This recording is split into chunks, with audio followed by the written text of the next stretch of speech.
c'est collectif, c'est collectif. C'est de là qu'est venue la confusion, moi je pense. Parce que là, vous parliez en termes artistiques, on pourra en parler après, mais il y avait déjà cette histoire que le metteur en scène était celui qui vous engageait et pouvait vous envoyer. Il faut définir aussi ce que c'est le collectif et qu'est-ce qu'on y met chacun. Si tu mets tous tes désirs de théâtre dans ce collectif-là, et tous tes désirs personnels. C'est quand même qui choisit les pièces et qui distribue les rôles. Donc,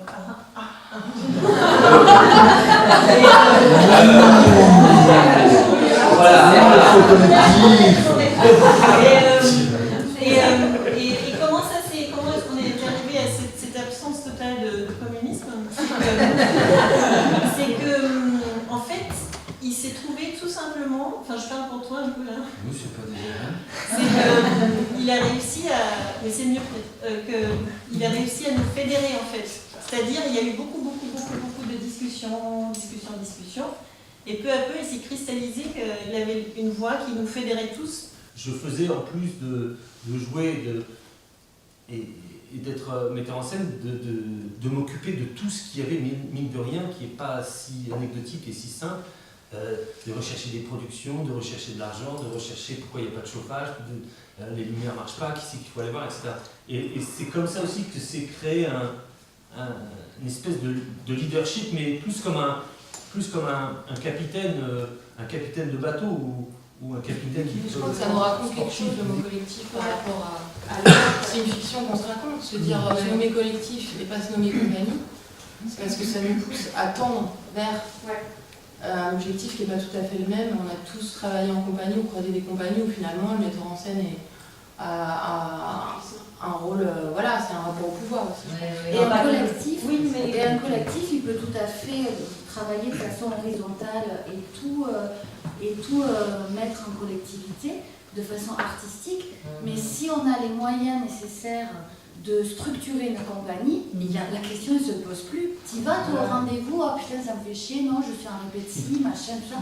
Si tu as ton administrateur qui est là, il s'en occupe. Oui, mais pas que, parce que les directeurs de théâtre, ils ne veulent pas discuter avec les administrateurs, parce que quand ils veulent parler création, c'est pas avec l'administrateur qu'ils veulent parler création. Ils veulent tout ça d'artistes. Dans un collectif, il y a des natures qui naturellement vont prendre le dessus. Si elles veulent être au centre. Alors il y a l'histoire de la problématique d'être au centre, de dominer.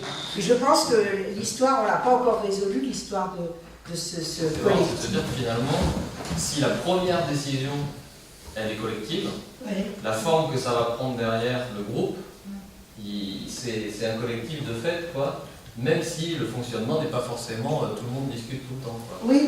Mais le fait que à la première réunion, c'est pas une personne qui a dit on va faire ça, on va faire ça, on va faire ça, mais tous ensemble, ils se sont dit qu'est-ce qu'on fait.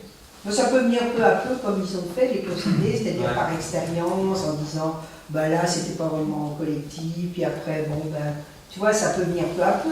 Mais parce qu'on est tous en sortie d'école et qu'on n'a pas justement ces lignes artistiques très ancrées et qu'on est encore tâtonnant en recherche, machin. Et du coup, c'est une plateforme qui réunit plein de... Alors c'est en plus un nouveau terme à la mode, d'acteurs, créateurs. Oui, mais c'est pas à la mode, c'est ce truc-là qui fait qu'on est tous potentiellement et porteurs de projets et comédiens et qu'on a envie de tâter de tout, quoi. Et qu'on est sorti d'école, donc on est des groupes. Et il n'y a pas encore de tête, il n'y a pas de ligne artistique encore décrite en fait. Et voilà, ces trucs-là, ça existe. Je ne sais pas si c'est juste ça existe parce que c'est en attente d'un resserrement autour d'une ligne artistique justement, ou si ça peut persévérer, juste des groupes qui du coup par contre acceptent peut-être des lignes esthétiques différentes, une espèce d'élargissement, de garder des perspectives solidaires. En élargissant une certaine tolérance à des esthétiques multiples en fait. Oui, ça peut.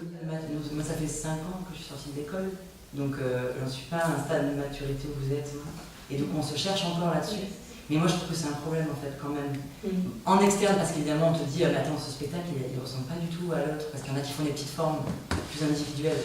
Donc ça pose des grosses questions, parce que personne ne décide qu'un tel ne peut pas créer, puisque le principe c'est que tout le monde peut créer, mais en même temps il y a des choses des esthétiques très différentes. Donc comment tu identifies un collectif, comment jouer, qu'est-ce qu'on peut inventer pour contourner, détourner, retourner.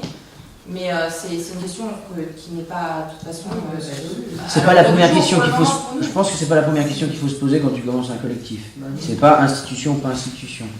Je crois fortement à un pied dedans et un pied en dehors. Voilà, Dasté avait réussi, sorti de la guerre, 47, avec Villard aussi, voilà, à jouer de ces deux côtés-là.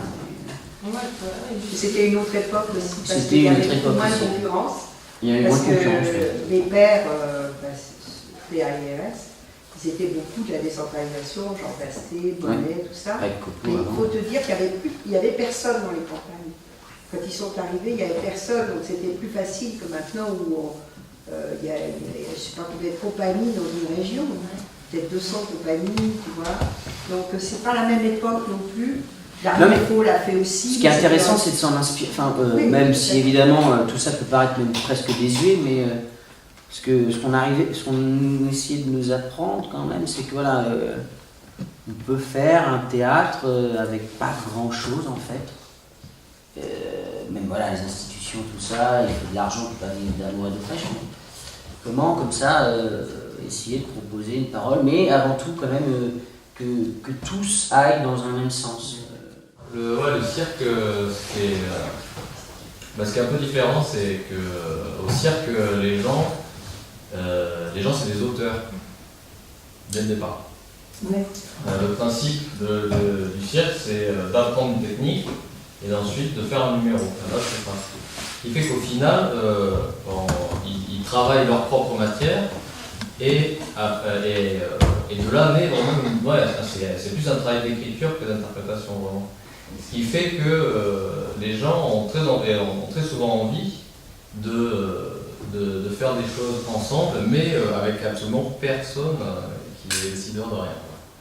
Il y a de plus en plus de collectifs, j'ai l'impression. La question va forcément se poser, parce que moi je sais que j'ai juste un rendez-vous avec la DRAC pour expliquer, pour tchatcher au mec pendant à peu près 10 minutes sur le collectif, à quel point c'était génial, pour à la fin de ce rendez-vous, il me dit « Et alors, donc, parmi vous, qui est plutôt metteur en scène ?»